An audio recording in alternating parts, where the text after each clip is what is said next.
Assalamualaikum warahmatullahi wabarakatuh. Perkenalkan, nama saya Ila Karmila, tenaga pendidik dari Sekolah Dasar Negeri 46 Matsirowalie. Pendidikan Guru Penggerak Angkatan 10 Bulukumba. Pada aksi nyata modul 1.4 penerapan budaya positif. Perkenalkan, saya Ila Karmila SPD sebagai calon guru penggerak. Bapak Sahabuddin SPD MPD sebagai fasilitator. Dan Ibu Darni Nasrullah SPD selaku pengajar praktik.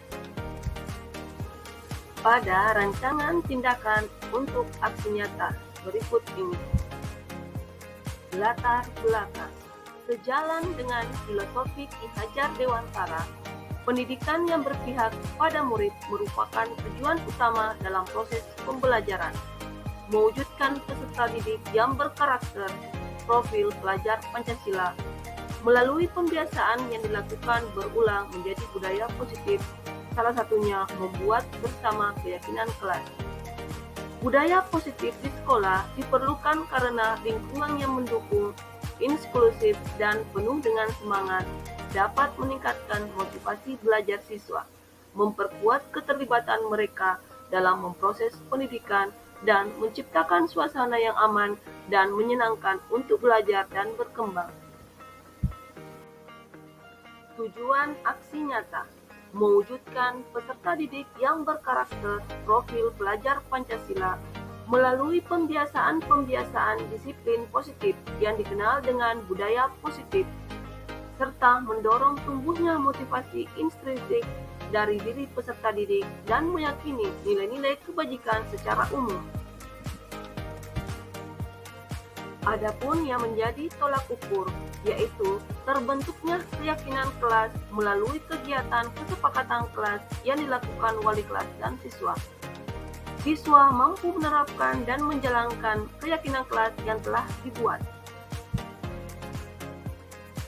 Pada lini masa tindakan, langkah-langkah yang akan dilakukan. Yang pertama, menghadap kepala sekolah untuk menjelaskan pentingnya pemahaman budaya positif dan keyakinan kelas di sekolah, serta meminta izin untuk mendeminasikan bersama rekan guru. Kedua, mengumpulkan rekan guru untuk melakukan diseminasi pemahaman materi budaya positif, yaitu keyakinan kelas dan ketiga restitusi.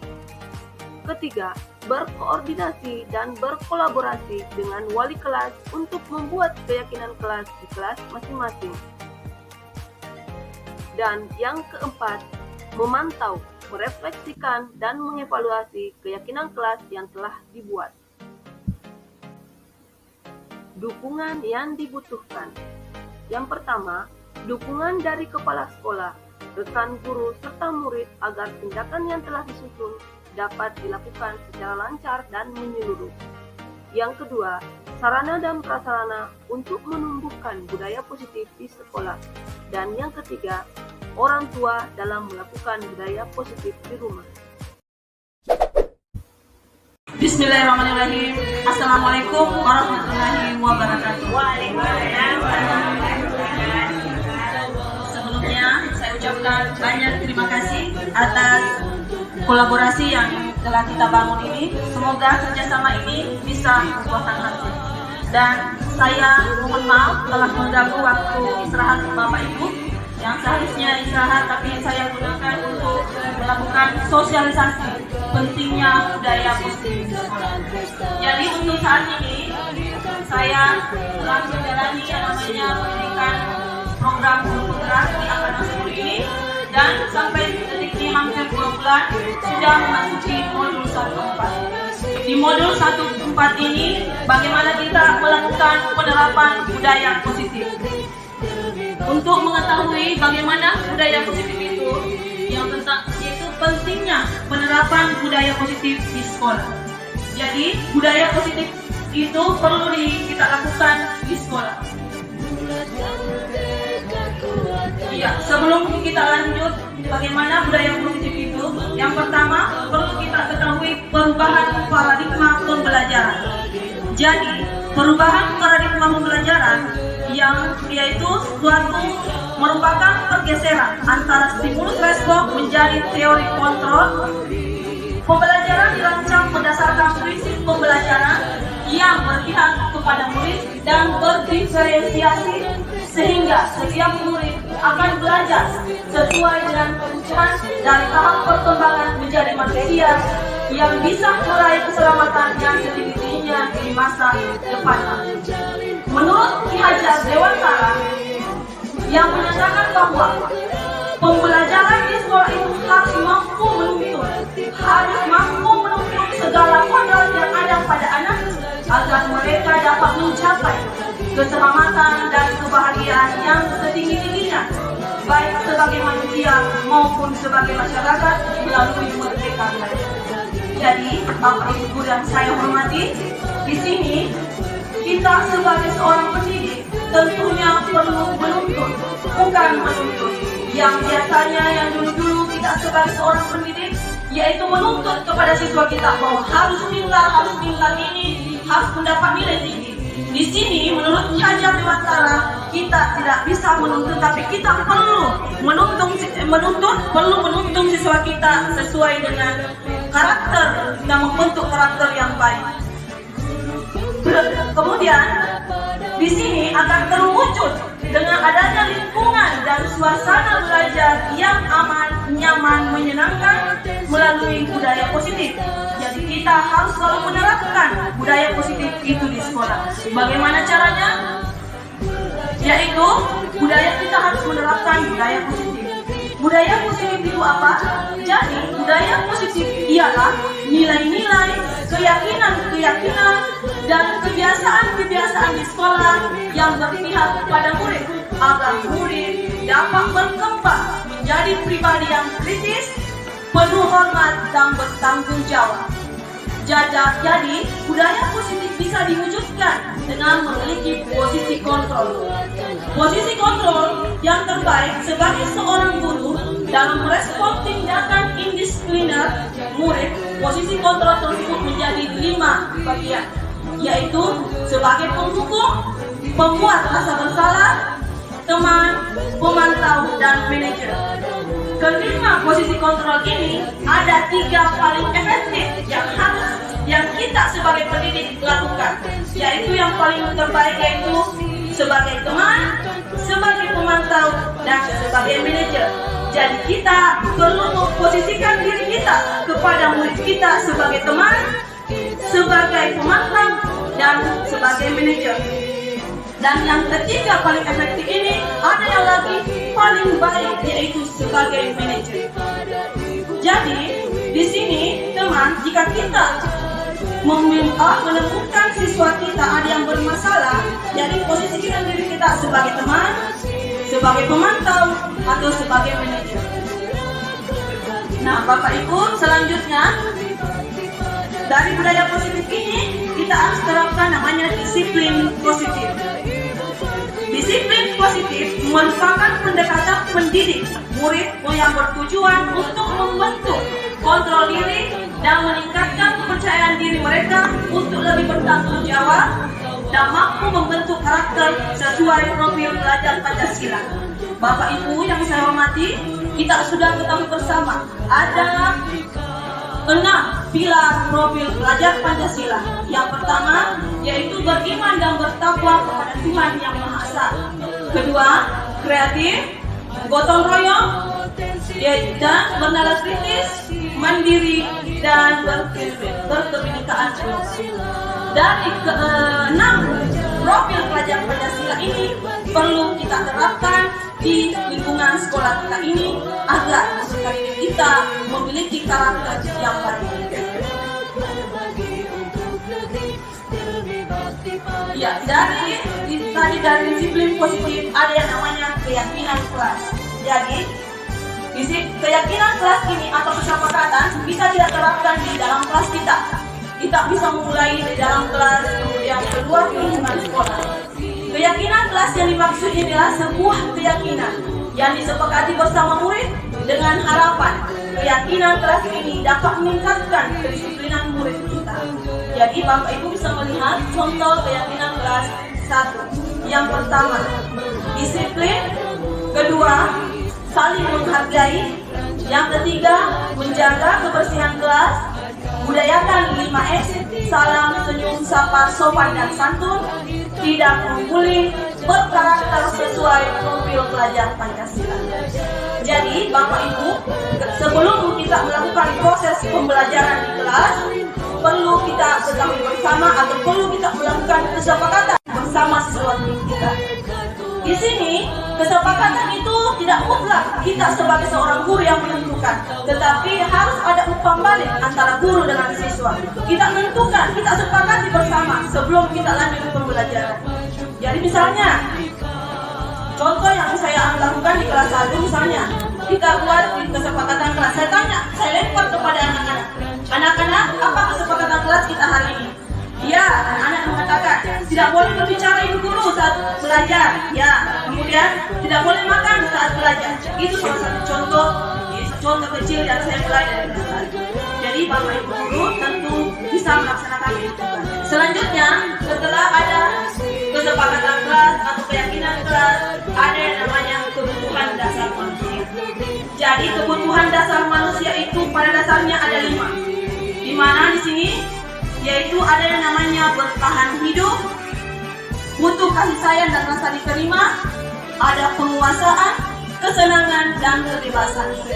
Murid kita melakukan suatu tindakan indisipliner, artinya melanggar dari disiplin kedisiplinan tersebut karena kebutuhan dasar mereka belum terpenuhi, sehingga mereka berusaha mencari cara agar bisa terpenuhi. Istilahnya di sini anak-anak tak kalah sengaja membuat masalah karena ingin diperhatikan. Contoh lain, bertahan hidup.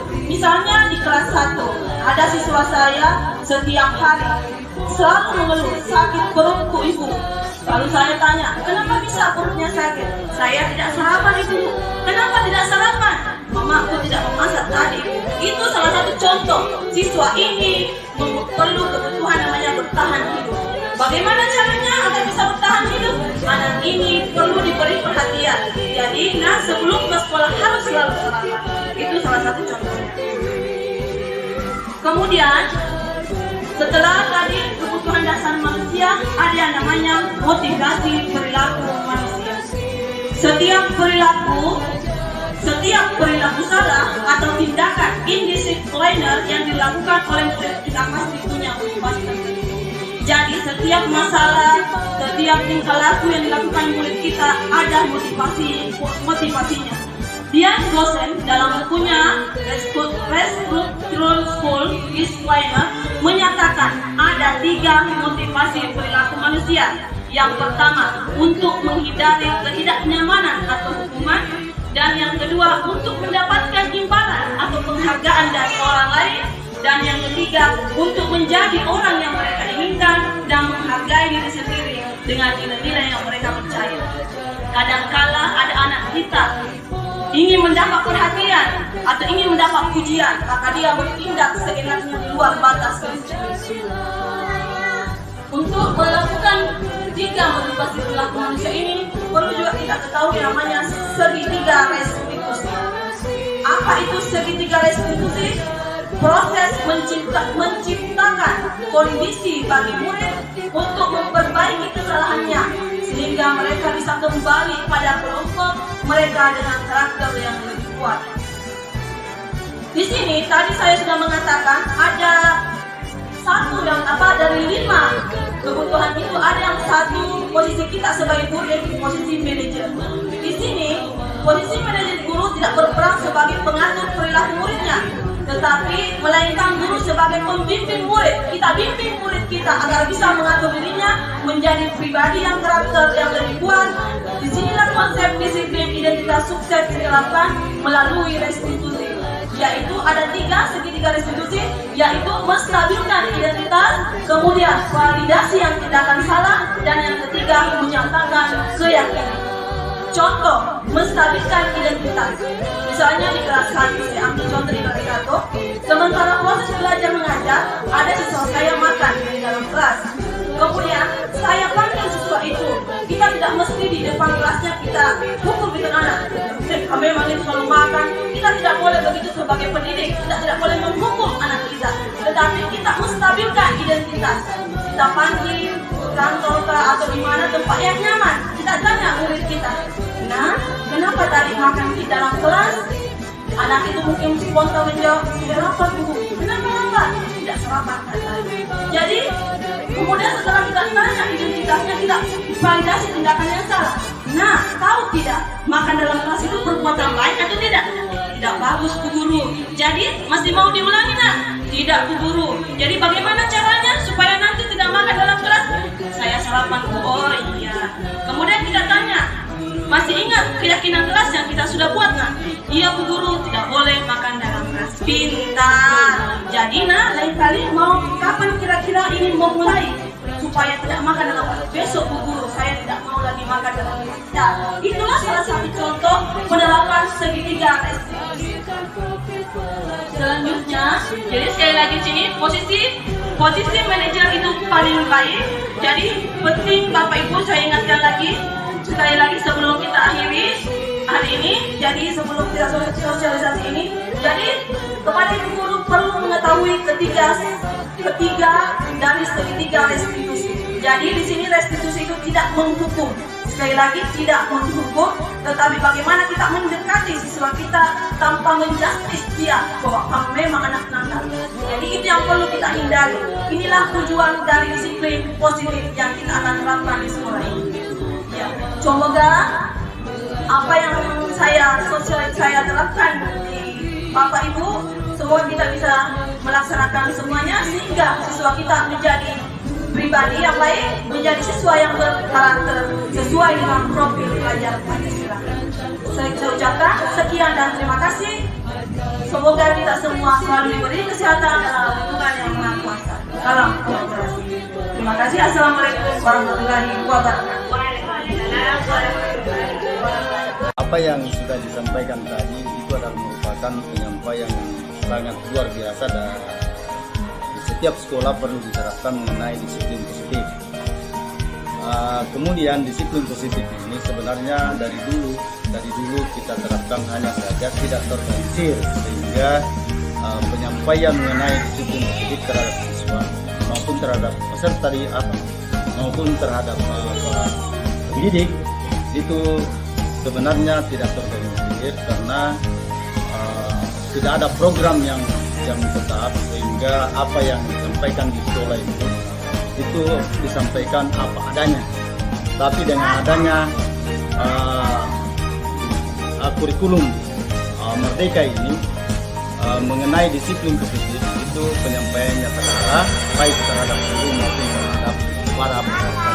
Saya kira mudah-mudahan ke depannya mengenai guru penggerak ini bisa membawa pembaharuan di sekolah atau di setiap sekolah. Saya kira hanya ini yang perlu saya sampaikan. Terima kasih. Assalamualaikum.